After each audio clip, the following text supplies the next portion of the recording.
Are you around 30, 40, 50 और 60?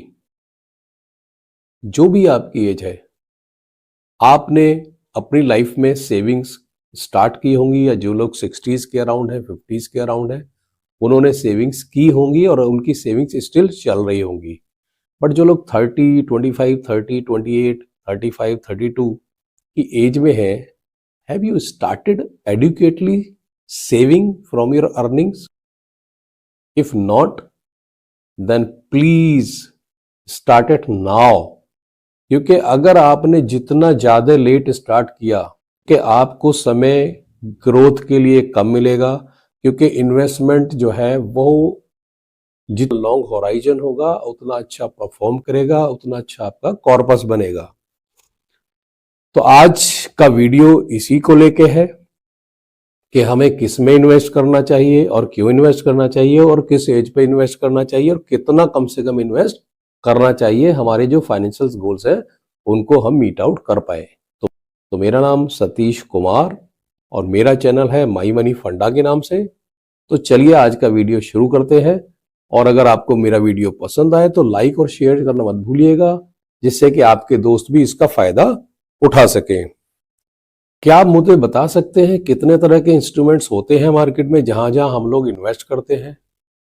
चलिए मैं गिना देता हूं, आपको भी पता होंगे काफी कुछ। ज्यादातर लोग हैं वो ट्रेडिशनल प्रोडक्ट को यूज करते आए हैं अभी तक, बट धीरे धीरे अभी जो आज की जनरेशन है इसमें काफी कुछ चेंजेस आ रहे हैं और वो प्रोडक्ट से, पुराने ट्रेडिशनल प्रोडक्ट से मूव कर रहे हैं। सबसे पहले क्या होता था, दो ही प्रोडक्ट मार्केट में थे जिनको हम सेविंग के नाम पे जो कंपनीज हैं वो बेचती थी।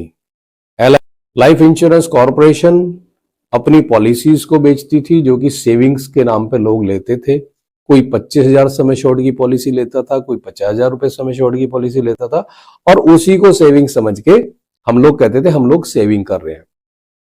उसके बाद दूसरा इंस्ट्रूमेंट्स क्या था, जो हमारा जो सैलरीड क्लास है, प्रोविडेंट फंड कट गया, उसको ही हम सेविंग मानते थे कि मेरा फंड इतना कट रहा है, या किसी ने थोड़ा बहुत रिक्वेस्ट देने के बाद में फंड को और ज्यादा कटवाना शुरू कर दिया। तीसरा जो बहुत ही पॉपुलर प्रोडक्ट जो बैंक से रिलेटेड था वो था फिक्स्ड डिपॉजिट्स, एफडीज। एफडीज में लोग ज्यादा से ज्यादा पैसा एफडीज में रखते थे कि भाई कभी जरूरत पड़ गई तो, क्योंकि लिक्विडिटी बहुत हाई होती है एफडीज की, तो वहां पे पैसा रखते थे, जो कि बहुत ही ज्यादा रिटर्न वहां पे नहीं मिलते थे। बाद में उसके बाद में कुछ लोगों ने, मैंने देखा कि जो पोस्ट ऑफिस के प्रोडक्ट्स हैं उनमें पैसा डालना शुरू किया था। वहां पे कुछ प्रोडक्ट्स बहुत सारे पीपीएफ है और आपके कुछ ट्रेडिशनल और बहुत सारे रेकरिंग डिपॉजिट है काफी। तो ये हमारे ट्रेडिशनल प्रोडक्ट्स हुआ करते थे और हम इसके अलावा कहीं सोच नहीं पाते थे।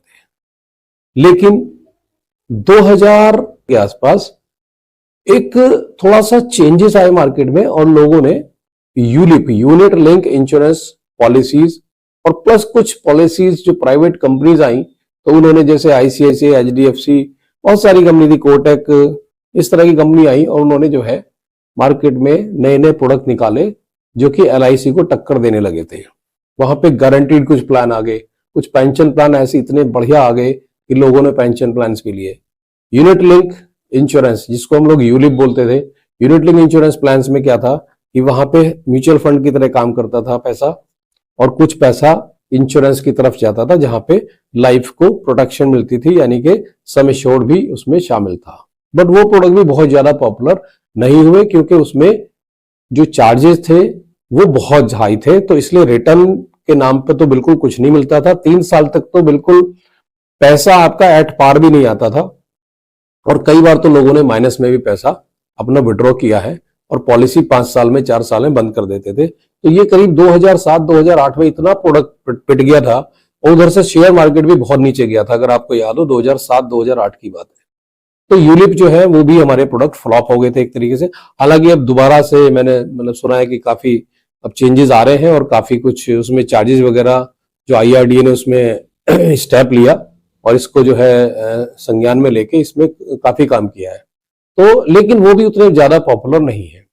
रियल एस्टेट की अगर मैं बात करें, रियल एस्टेट प्रोडक्ट बहुत अच्छे हैं, रियल एस्टेट इंस्ट्रूमेंट बहुत अच्छा है, रियल एस्टेट में पैसा बढ़ता है, बट वहां एक समस्या है, जब भी आपको इमरजेंसी में कोई जरूरत पड़ेगी तो आपको लिक्विडिटी की प्रॉब्लम है, वहां पे आपको पैसा तुरंत नहीं लिक्विड होगा और आपको पैसे की आज जरूरत है, पता लगा आपकी प्रॉपर्टी 2 महीने बाद बिक रही है, तो उस पैसे का कोई फायदा नहीं है।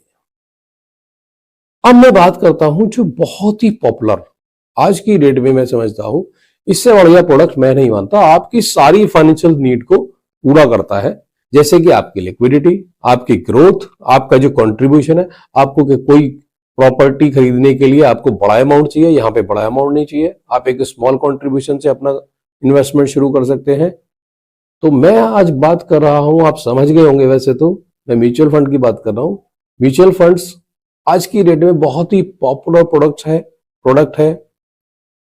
म्यूचुअल फंड एक ऐसे प्रोडक्ट डिजाइन किया गया है, ऐसा इंस्ट्रूमेंट है सेविंग्स का, ऐसा इंस्ट्रूमेंट है अपने इन्वेस्टमेंट करने का, कि जहां पे आप जरा सा अगर दिमाग लगाएं या जरा सा आपने चैनल सही चूज किया है, तो आपका जो फंड है बहुत छोटे से कंट्रीब्यूशन से, अगर आप 5,000 रुपए महीना 25 साल तक कंट्रीब्यूट करते हैं, और मैं एवरेज आपको 15% की रिटर्न में लेके चल रहा हूं, क्योंकि ये कंपाउंड इफेक्ट आता है इसमें म्यूचुअल फंड में, तो आपका कॉर्पस 1 करोड़ से ऊपर हो जाता है। 1 CR आदमी पूरी लाइफ नौकरी करता है, बचा नहीं पाता है, सेविंग कर नहीं पाता है। 60 की एज में जब रिटायरमेंट होते हैं, गवर्नमेंट एम्प्लॉय को भी मैंने बहुत देखा है, प्राइवेट वालों को तो बात ही छोड़िए, उनकी तो पेंशन भी नहीं होती, तो वो तो प्लानिंग कई बार बहुत गड़बड़ कर देते हैं, और बाद में जाके जब उनकी एज ज्यादा हो जाती है तब वो प्रॉब्लम में आ जाते हैं और पछताते हैं। तो मैं स्पेशली उन लोगों को बात कर रहा हूं जो लोग 30 और 32, 35 के आसपास हैं, उनको इमीडिएटली म्यूचुअल फंड एक स्कीम जरूर चूज कर लेनी चाहिए। वो स्कीम क्या होगी क्या नहीं होगी वो बात की बात है। मुझे अगर ये वीडियो ज्यादा लंबा हो जाएगा तो मैं फिर अगले वीडियो में कवर करूंगा कि किस म्यूचुअल फंड में किस एज के आदमी को पैसा लगाना चाहिए, कितने इन्वेस्टमेंट से कितना अमाउंट हो सकता है, वो सारी परफॉर्मेंस की बात, कौन से म्यूचुअल फंड्स लेने चाहिए, कौन से कहां पे किस स्कीम में इन्वेस्ट करना चाहिए, वो बाद में बात करेंगे। अभी मैं जो बात बता रहा हूं आपको, वो ये है कि आपको अपने इन्वेस्टमेंट्स इमीडिएटली स्टार्ट कर देने चाहिए। जिनके अभी ऊपर लायबिलिटीज नहीं है, यानी कि जिनकी शादी अभी हुई है या नहीं हुई है और अभी बच्चे नहीं है, अगर शादी भी हुई है तो बच्चे नहीं है, उनको अपनी सैलरी का, अपनी इनकम का, सैलरी हो या बिजनेस हो, जो भी इनकम है साल की, उसका मिनिमम 25% पैसा आपका सेविंग्स में जाना चाहिए। मैं म्यूचुअल फंड की बात नहीं कर रहा, मैं टोटल सेविंग्स की बात कर रहा हूं। इसमें आपके कुछ म्यूचुअल फंड्स होने चाहिए, कुछ पैसा आप चाहे प्रॉपर्टी पे लोन लेके उसकी किस्त में जाना चाहिए, चाहे आप कोई अपना एक एफडी भी खोलें, आप थोड़ा गोल्ड में भी इन्वेस्ट। मैं ये नहीं कह रहा कि आप एक ही जगह म्यूचुअल फंड में ही पैसा लगा दीजिए, बट म्यूचुअल फंड बेस्ट क्यों है? क्योंकि इसमें वो सारी चीजें आती हैं जो आपको, अभी आपको पार्शियल पेमेंट की जरूरत पड़ती है, तो एफडी क्या पार्शियल पेमेंट विड्रॉ करेंगे एफडी से? नहीं कर पाएंगे। एफडी को ब्रेक करना होगा, जो आपका जो रेट ऑफ इंटरेस्ट जो कमिटमेंट था बैंक का, वो आपको 1% या 1.5% काट के देगा, क्योंकि आप एफडी को ना कभी पार्शियल विड्रॉ नहीं कर सकते। म्यूचुअल फंड में जब आपको जितने पैसे की जरूरत है आप विड्रॉ कर सकते हैं, आप इवन 2,000 रुपए विड्रॉ कर सकते हैं, आप 1,000 रुपीज विड्रॉ कर सकते हैं। तो ये है म्यूचुअल फंड की खूबी, ये है म्यूचुअल फंड की ब्यूटी। तो म्यूचुअल फंड एसआईपी कैसे काम करती है, एसआईपी कैलकुलेटर से मैं एक आपको समझाने की कोशिश करूंगा कि हमारा कॉर्पस कितना कंट्रीब्यूशन करके और कितना। तो ये सिंपल एसआईपी कैलकुलेटर है, आप भी गूगल पे जाके सर्च कर सकते हैं, कोई सा भी कैलकुलेटर ले सकते हैं, बहुत सारे कैलकुलेटर्स हैं वहाँ पे एसआईपी के। तो यहाँ पे मैंने एक एग्जांपल लिया है, 5,000 रुपीज़ अगर आप पर मंथ करते हैं, 25 ईयर्स के लिए करते हैं, और हम एक्सपेक्टेड रिटर्न 15% ले लेते हैं।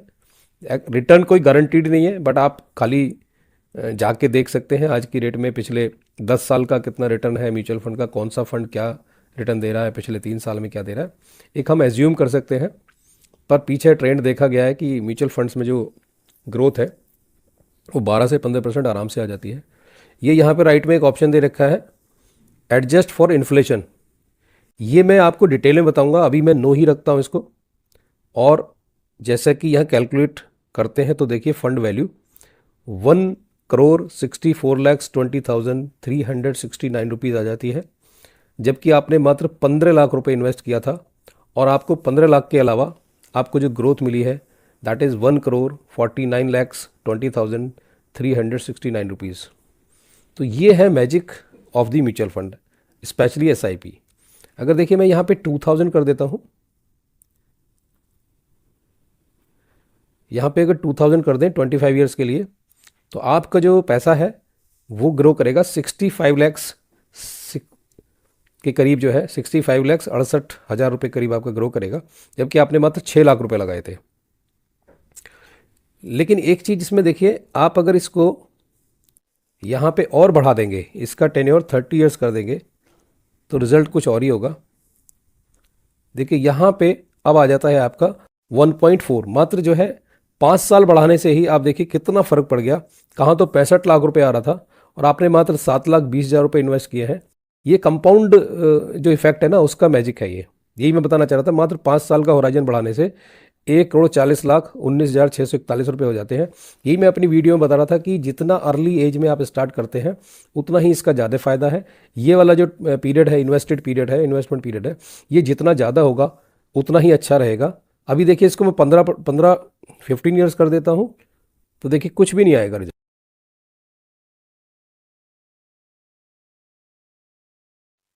ये आप देखिए म्यूचुअल फंड, ये क्वांट का स्मॉल कैप फंड है, 43.9%, 3 ईयर कैटेगरी एवरेज। ये कैटेगरी एवरेज क्या होता है ये भी आपके लिए बहुत जानना बहुत जरूरी है। ये यानी कि इस म्यूचुअल फंड की जो कैटेगरी में बाकी म्यूचुअल फंड्स हैं वो 33.7% का रिटर्न दे रहे हैं। जैसे निपॉन स्मॉल कैप है, 49.9% का रिटर्न आया है 2023 में, और ये 33.7% 3 ईयर्स कैटेगरी एवरेज, यानी कि इस म्यूचुअल फंड की कैटेगरी का ये एवरेज है। ऐसे ही क्वांट है, क्वांट 40.8% है, 33.3 एवरेज है।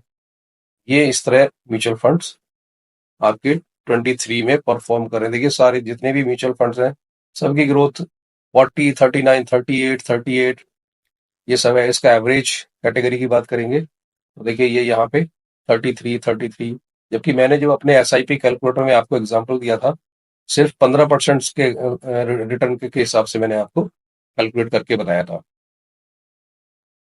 इसके बाद लास्ट 5 ईयर्स में किस म्यूचुअल फंड ने क्या रिटर्न दिया, देखिए हम इसको यहाँ से quant small cap 43.9 and 5 year का है।